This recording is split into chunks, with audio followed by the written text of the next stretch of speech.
And so how did you two end up meeting?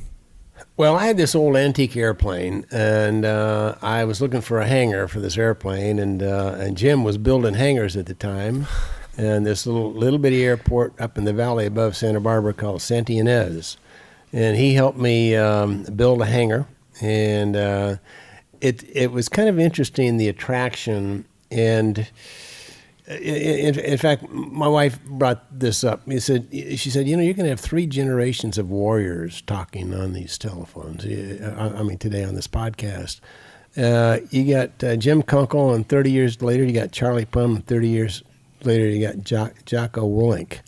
He said, and there's a certain attraction with warriors. I don't know what it is with our brains, but there's some kind of a magnetism or something. You just kind of identify with the guys that have been in combat.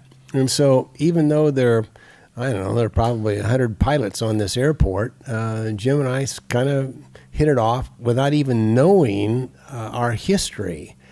And the more we got to know each other, this is like 20 years ago, the more we got to know each other, the more similar philosophies of life, we have. Mm-hmm.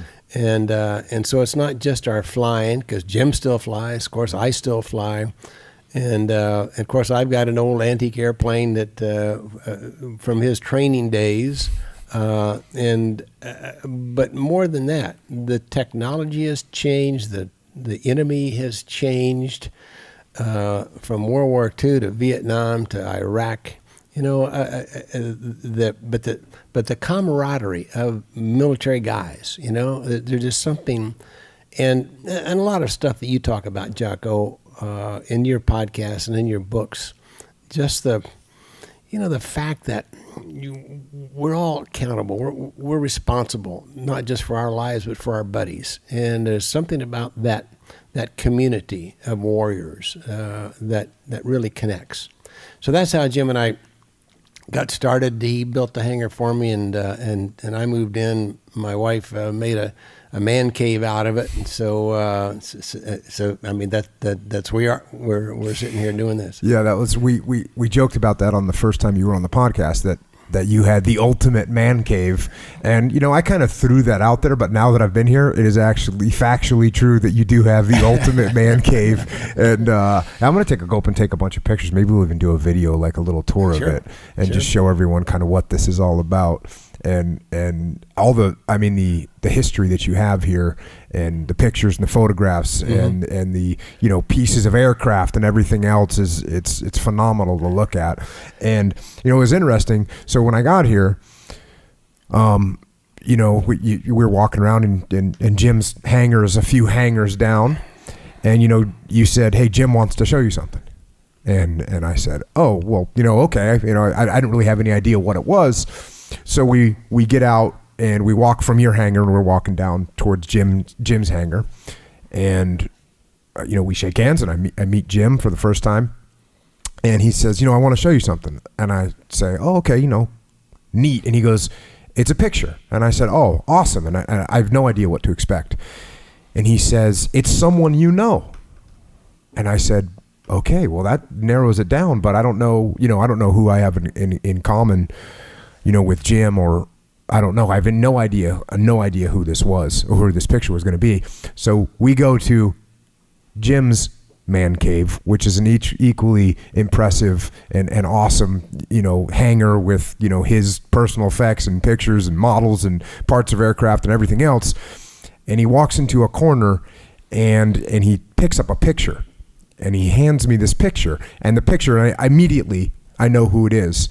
And it's this second lieutenant from the Marine Corps. It's a picture of a young Chinese American second lieutenant from the Marine Corps, and it's Kurt Lee, who I talked about in podcast number 53, Colder Than Hell, and I went kind of off about him a little bit. I talked about him a lot because if you remember from this particular podcast and from that particular book, this was at the Chosin Reservoir, and this second lieutenant Kurt Lee, he was, while all of these guys are engaged in just intense, continuous combat, in order to lead his men, he fashioned a a fluorescent orange vest out of some signaling material or out of some parachute material or something. He made this vest for himself so that he would be completely visible to all of his men. Now, that also means he's obviously completely visible to the enemy as well. But that was what kind of a leader that this guy was. You look, I'm going to take extra risk, but I'm going to make this happen. I'm in charge. You're going to know where I am, and you can follow me through whatever. And it's an incredible story of heroism. So that's the picture that Jim puts in front of me, is this picture of Kurt Lee. And I kind of look at him, and and it turns out that you knew Kurt Lee. Yes, indeed. Kurt was a good friend, a dear friend, and quite a story. And I had tremendous respect for him. I had tremendous respect for his principles to the last day before he died, and fond memories. Yeah, it's an interesting story too, because that's another thing that we talked about, was in part of that, what he did at one point in that book, and I don't remember it specifically, but he basically dresses someone down in the middle of a firefight for not giving him, not calling him sir or not calling him lieutenant. And, I'm kind of saying, hey guys, you need to think about when the right time to do this is. But as you said, he was an extremely principled person and kept those Yes, principles at all times.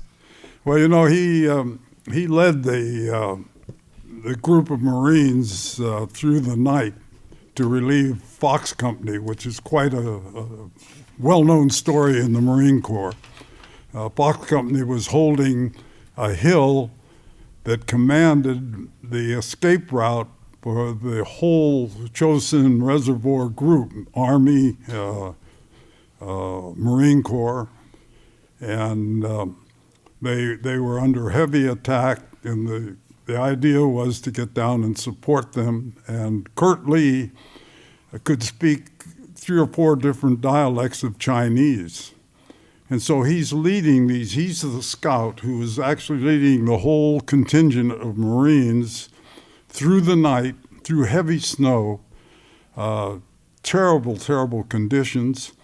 And actually, as they came across Chinese sentries, troops, he would talk to them in Chinese, and they got the whole contingent got through, and they made it in time. They relieved Fox Company. Tremendous story.